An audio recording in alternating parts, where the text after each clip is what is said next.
चलिए आई आज बड़ी ही खुशी की बात बा कि फिर से आज हम सोहर गीत लेके आयल बनी। भैया लोग के जानते नहीं मन भैया मनोरंजन करावे खातिर यह टाइम हो कि एक बार सोहर गीत हमने के भैया लोग दुलार प्यार दिले रहे लोग अब हम कहावा में जन्मे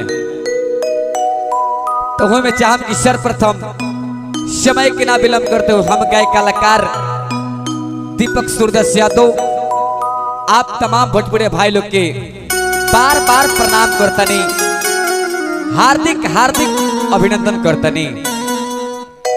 चलिए आई और वह सवन के बीच में एगो सोहर गीत गावे जा रहा बानी। अगर जे हमारे तरफ से कोनो प्रकार के टूटी भी हो जाए तो अपना घर के भी छोट बालक समझ के क्षमा कर सके।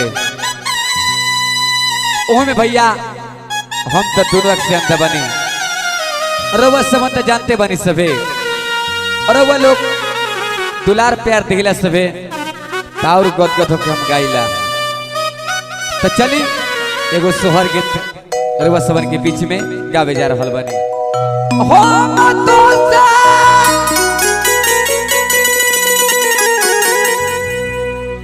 पूछिला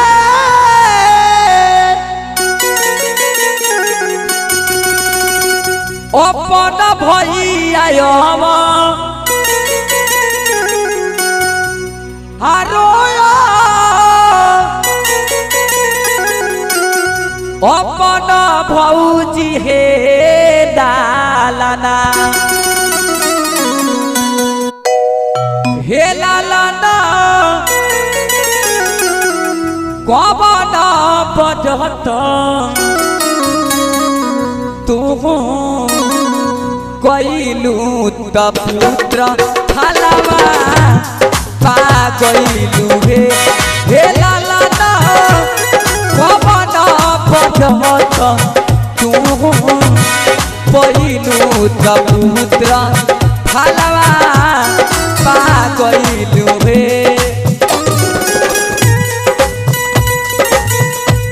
हो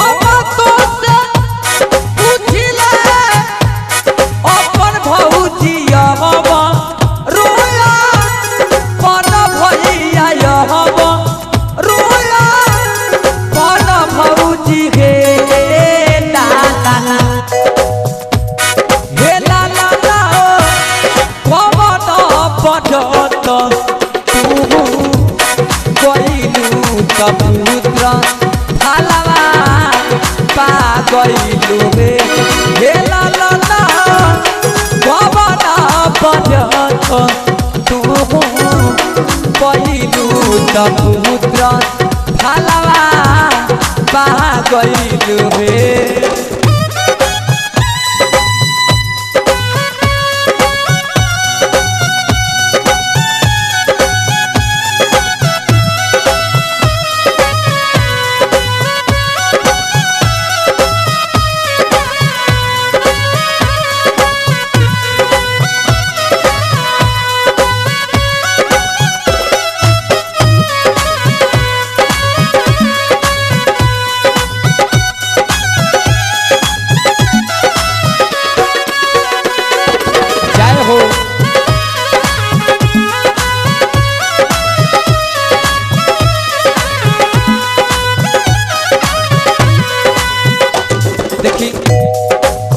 सबके लोग कहताड़ी लोग कैसे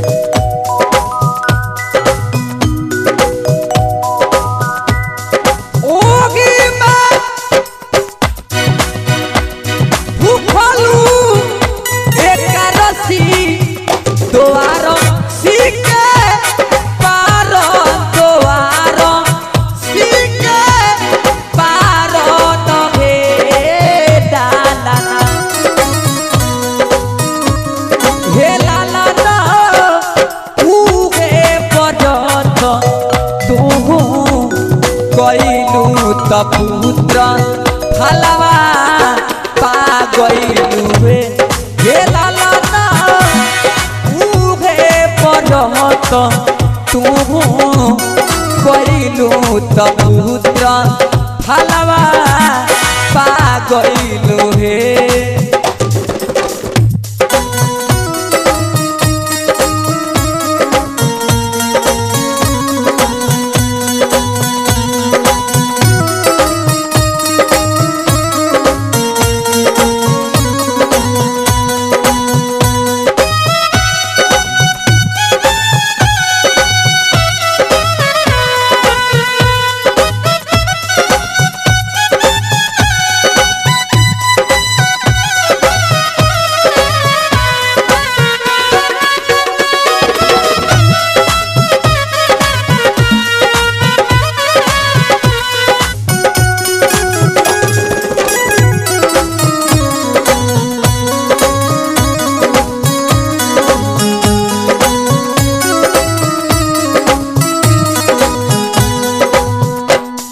भैया और कैसे कहता लोग कैसे लास्ट में